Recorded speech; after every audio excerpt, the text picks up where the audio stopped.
All right, ladies and gentlemen, welcome back to the REDX podcast. This is where you're going to get the best information to kick off your 2022 this year. We're excited to have with us Mike Simonsen, and he's going to break down the data, maybe a little bit from 2021, but really what to look ahead this year.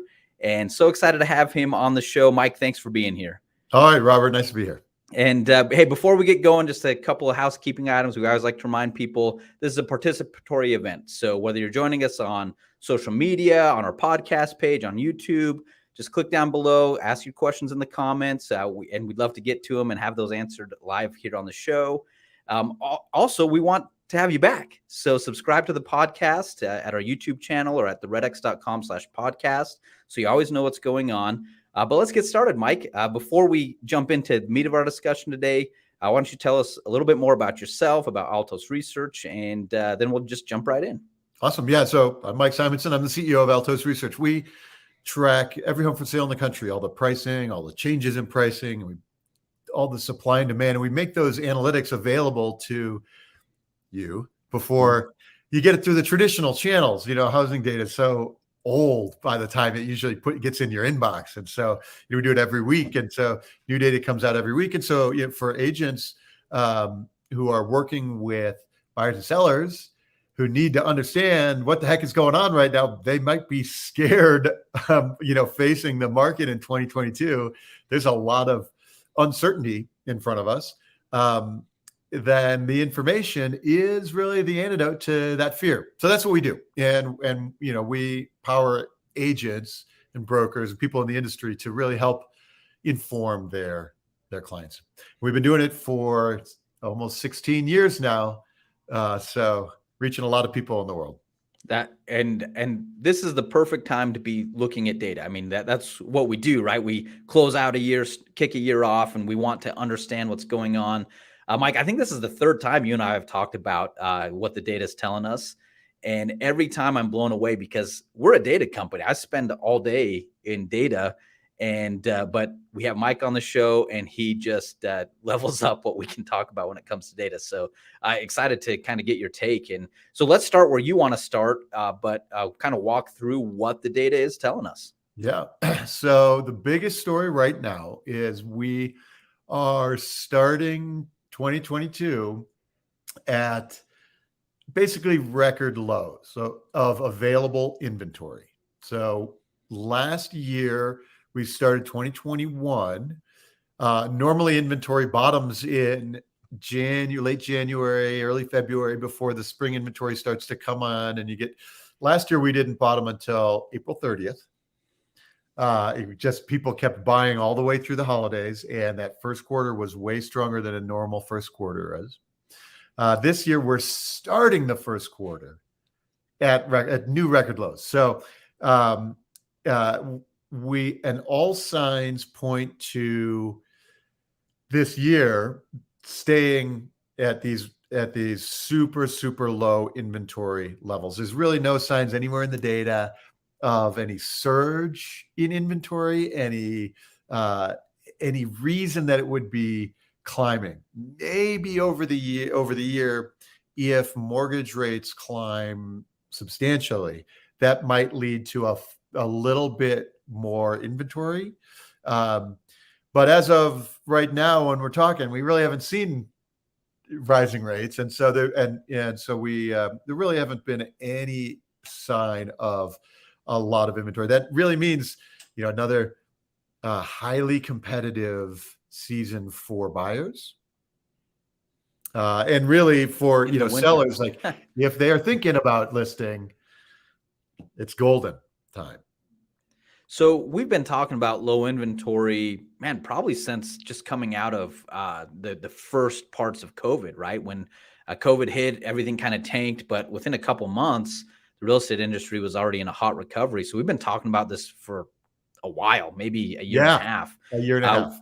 Is there anything different we should be talking about looking at this year that we haven't seen, or that it's even lower than usual? Or what are we seeing that's different? The one thing we've been watching through the pandemic is the mortgage forbearance process. So there were, at the start of the pandemic, when people were out of work and huge uncertainty, we they created this program where you didn't have to pay your mortgage if you were impacted by the pandemic. And there was 7 million people in that program. And for a while, we wanted to know, are they going to have to sell? Are they going to be permanently unable to pay their mortgage? Are there going to be foreclosures? But what we've learned in that time is that the job market is on fire. So there aren't people who are out of work. And your home gained so much value over the last 2 years that you have a ton of equity. So even if you're in a situation where maybe you went from 2 incomes to 1 income and you're never really going to be able to pay that mortgage again, you can sell your house. But so there's no distress sales. There's no short sales because there's nobody short in the whole country. And there's very, very few people who are coming out of the forbearance process and having to sell. Just a tiny number of those. And so we're finally wrapping up that forbearance process almost completely now. And we're learning that only, a handful of folks that are selling as a result of that. And so that's the one thing we were looking for that maybe would bring some inventory, and it has brought almost none. And so we're looking at that. So then now there's what's on the horizon for this year. There's basically nothing on the horizon that we can see that would provide any new inventory. So right now what we're looking at is starting the year off at historic lows again. And forbearance process that ended a few months ago is now finalizing, and it didn't result in a lot of new inventory or any at all, it sounds like. And so we're looking ahead at just continuance of low inventory. What are maybe some signs that, because things will change over time. We could have this, kick off next quarter with this conversation and maybe something shifted. What should we be looking at? If I'm a real estate agent and I'm kind of getting used to this low inventory market and I've figured some things out, what should I be keeping an eye on in the coming months or all year, looking at the data on a regular basis to know where things are going? So one of the things that we can look at right now is the winter months of last year, 2020, December, January 2021, were incredibly high demand, unseasonably high demand. And so it was like, I don't know if you remember, but the first week of January, and there's multiple offers, on anything that was getting listed. So the market is a little bit less crazy than it was at that time. So that's good news for things like first-time home buyers or people who are not all cash buyers. It's slightly better news this year, and fingers crossed that stays. So, like, if you have buyers or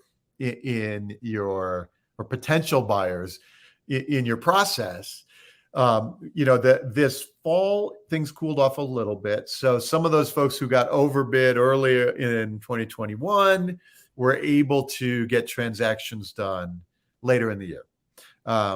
It's a little bit less. And so the thing we're keeping an eye on now is how quickly does Q1 heat up?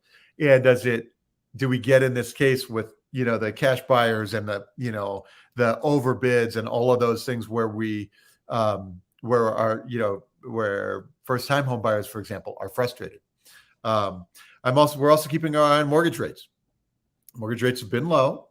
As the economy heats up, the economy is super hot. As the economy heats up, does that mean that mortgage or interest rates start rising a little bit and mortgage rates start rising a little bit? I frankly think it would probably be a good thing for the market to cool things off. But as of this conversation, we really haven't seen that. I keep expecting rates to rise, but I haven't seen it happen.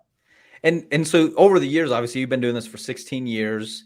You've seen the market fluctuate. You watched 2008 happen. And then the last 10 years, which every year over year has been growth. And the last couple of years, which has been extreme growth and low inventory. What kind of, if we see is it a 0.25% interest rate rise is going to have major effect? Does it have to be 0.5%? Like what would we be looking for in interest What do we look rates? at? So is the it last any time, rise? Yeah. So the last time interest rates rose was 2018, from about April to December of 2018. They went from 3.9% to 4.9%. And at that time, available inventory finished the year about 10% higher than the year before. So it was like just under a million, from 900,000 to just under a million. It was so you could see in a lot of the data, not just inventory, but we track, for example, the percentage of properties that take a price cut before they sell. That climbed. So more people had to take price cuts because demand cooled off. So that was a 3.9 to 4.9 rise over the course of the year. And so what I'm looking at now, we've been at under 3 for a while, or at 3% for a while. So if rates rise to 3.5, do we see it? Or 4? Like if it's 4, I expect that we'll see some amount of that cooling happen. But it takes a bunch of months to get to rise that far, and then it takes a few months for the market to feel it. So that's the range I'm looking for. Over the last decade, our average mortgage rates 4 or 3.9%.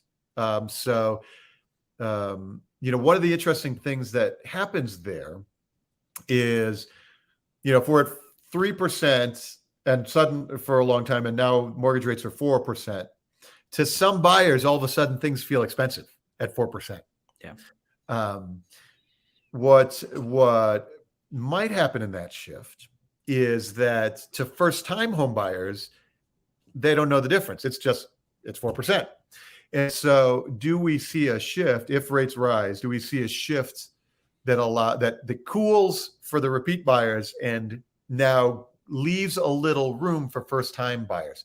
That's a signal I'll be watching for. We haven't seen it yet, but it's a potential opportunity for the year. So let me see if I understand all of that or unpack it a little bit. So looking ahead to the year, because interest rates haven't risen yet, even if they started to raise next month, we really want to feel the effects of that for several months. That's correct. And really needs to raise almost a full percent, which doesn't happen all at once. That's exactly right. And even if it did, we could see an influx of first-time home buyers. So 2022's the outlook is what you're saying is, even with fluctuations in interest rates and who's buying the homes, we're probably in for an entire year of low inventory. Is that what you're saying? Low inventory, rising prices. So low inventory, high demand. So therefore, you can see already baked into the data, probably, an 8% home price appreciation year. And the first quarter and second quarter, basically strong demand, tight inventory. You can already see it, because if rates rise in January, let's say they just start rising in January, February, they start feeling significantly more. Let's say they go from 3 to 3.25 in that month. Everybody buying in February locked their rate in January at 3. So now they're accelerating their demand before rates climb.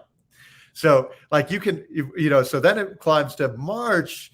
Now March, so you can already see it baked into the data right now, the high demand, low supply scenario for the next few months. So it's buckle up then, is what you're saying. The data says that what we're seeing now is what will. There are things that can change how it's happening, but we're going to feel the same low inventory, high demand that we were in all of last year, and we're going to feel a lot of that. So with that knowledge, and this is what you do really good, is it will, so what, right? So we've really talked about, hey, this is just what the data says. This is what we saw as the year was ending. This is what we'll see for the year coming. So what? We know if the winter is hot, usually it's the spring when things warm up for the industry. So what should I do right now if I'm a real estate agent to get ready for the spring, when I'm normally thinking about this increase in this hot market? Well, one of the things we could see is, we track the percentage of homes with price reductions. And so you can look at your local market and see this price reductions trend. In general, nationally, about 35% of homes are overpriced, and they take a price cut before they sell. Sometimes that's intentional. Sometimes it's a wacky seller who, wants, but sometimes it's accidental, whatever the reason. About a third of them, 35% take a price cut. And when the market's really hot, some of those people who are rolling the dice and say, let's price it high and see if we get bids. When the market's hot, they get bids, right? They sell it. And so price reductions, the percentage of price reductions falls, maybe 25% take a price cut, or in real hot market is 20. Last spring, nationally, we were at like 15%. So 35% think they're overpriced, but a lot of those were getting their offers. And so only 15% was taking a price cut. Crazy hot, as hot as we'd ever seen it. And then on the other side, when the market's cool, now all of a sudden it's 40%, 45, 50% need to take a price cut because demand has weakened. And that varies at local markets. So for example, Phoenix, rather than normally 35 in the Phoenix market, because there's a lot of investors, there's a lot of construction, it's more like 40% in Phoenix. It normally takes a price cut. Or Boise, Idaho, 40% might be normal. And so, for example, Boise last year had all the big California migration. You're coming from LA, you're buying in Boise, sure, I'll overpay for a house. And so Boise went from normally 40% price reductions to, say, 5%. Oh, wow. In the fall this year, Boise's price reductions climbed back into their normal range. And that's because there was less inbound migration. Prices adjusted significantly in Boise during the year. And so now later in the year, all of a sudden people were saying like, well, let's see if we'll price it here. and they didn't get those. So the price reductions happened. So for agents, we can watch some of the things that happen as you get they get listings that are pulled over the holidays. And now they want to be relisted in January. So you can look in your local market and see, are my price reductions back to a normal level? Because also that implies that the withdrawals were happening and they're ready to be relisted in January and February. And where it felt like things were cooling a little bit in January and February, it might be all of a sudden things were cooling a little bit in the fall, November time. It might be that we can see January and February, it's resuming some craziness. It might be an opportunity for those withdrawals to actually get the price that they were looking for last fall. So really fascinating time. So what you're saying is if they didn't get the price they wanted last year, and maybe they were a withdrawal or an expired, you called them last year and they said, no, that's the price I want. And by the time the fall hit, no one's getting those prices. But if we're watching the data correctly, maybe this winter is actually a time that we call that person again and say, we think we can get that price you want. We think we can get that price. Oh, that's great. That's great. So that'll be really fascinating to watch January, February, March of this year. Because as of right now, the signs are like all of the signs are bullish for pricing, for the market. Yeah. So this would be a great time to go look at your old expireds, people that you called before that said, nope, I'm not selling right now. I want, I'm firm on my price. I know the market's hot. The market doesn't stay hot in 2021, but 2022 now, new opportunity. Let's call those people again, see if we can get their household at the price that they wanted to in a hot market. All right, that's great. And now tell us a little bit how if a real estate agent's tuning in and you're telling them, hey, here are the data points to keep an eye on. You've kind of walked us through how we can be ready this year if we keep an eye on it. How do we keep an eye on that data? So I'm giving you a chance to just plug a little bit what you do at Altos, because we want these agents to be successful. If you're calling expireds, if you're calling geo leads, whatever you're calling, we want you to call with the right data in mind. And so tell us how Altos helps out with that. Yeah. So when you talk to a potential client, You pull up your Altos report. You immediately, you have your zip code. You can say, you may not know this, but there's only 10 homes on the market right now in your part of town. And you just look at the inventory number and work the number into your script as you're talking. You can say, I always like to look at price reductions, because if price reductions is falling, that shows us that demand is increasing.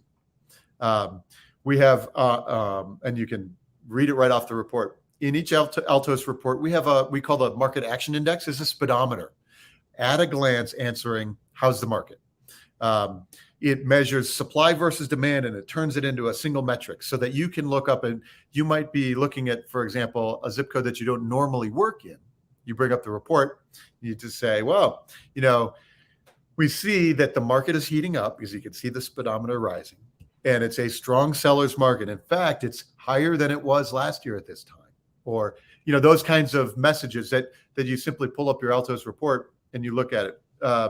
You put your Altos report in the inbox of your client, and you say, while we're working, I want you to look at one number. I'm going to put this report in your inbox every Monday.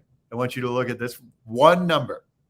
If this number is climbing, that's the market heating up this spring.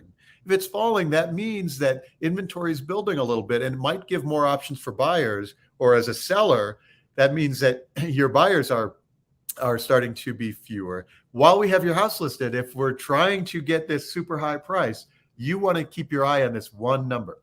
And so that can be a really compelling way for you to always communicate with your listings, with your active clients or your potentials, without having to actually read the data, because you're just putting the report in their inbox every Monday.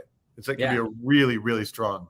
And that is something I love about your reports, is they are super easy to read, right? You don't need to be a statistician to get what's going on. It's delivered, it's easy. And that's not just for you as the agent, but that means you can pass it on to your clients and potential clients of like, hey, help me keep an eye on the market in your area. And now they're going to call you back and say, hey, this dial moved the way you told me, so let's do business, right? Let's do business. That's right. And that simplified report can really tell the story for you and be part of your follow-up strategy. I love it. Absolutely right. You think about, you need to you're in front of these people, your contacts, you want to be in front of them weekly, multiple times a year. If they're active, you want to be communicating with them all the time.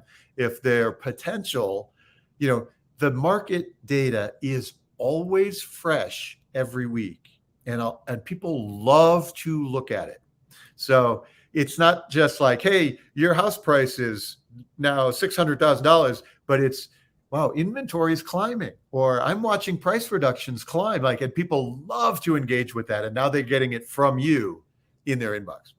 Yeah, and these warmer clients or even hot clients, they're looking at houses every day anyway. They're Googling this stuff. They're going to their favorite site to look at homes, their MLS, wherever it might be, and so they want that data in their inbox, right? Because then they're really smart, because they make the decision for themselves when they see the data say what you told them to look for. That's right. And they forward it to their friends. They say, oh, look at my realtor's report. And they forward it to their friends. And now the friend is in your lead funnel. It's a really, really great way to communicate with folks. And, as I said, right, Robert, a lot of people are afraid right now. If you're a buyer, what's going to am I buying at the peak, or am I going to have to compete again? People are afraid.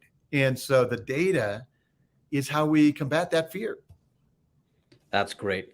Well, Mike, we are running short on time here, but I want you to have the last word to just tell us what are kind of your final thoughts or advice that you'd give to real estate agents right now in the data that you've have been looking at and that you're predicting for 2022. What do you want to leave with these guys as the best thing they can be doing in their business? So, like I said, all signs point to another strong year, tight supply and strong demand and rising prices. There are some risks. What about inflation? What about mortgage rates? And so when those things happen, we want to be able to watch the data. We want to be able to communicate very quickly with our clients. And so that's why you want to have your data coming out every week, so that it's not, you're not looking in the middle of January at November's closed sales or something like that. Like, it's a different world, right? So then that's really what you want to think about. And even if you feel personally not that comfortable with the data, I want you to look at one, and it can be a very powerful communication tool. So, it's going to be a tough year for buyers, but it's a strong market and a strong economy, and we're going to, there are going to be some fast sales. So that's going to be a good for those doing the transactions, another year, probably record fast. We'll probably hit record fast market time in the next couple of months. Wow.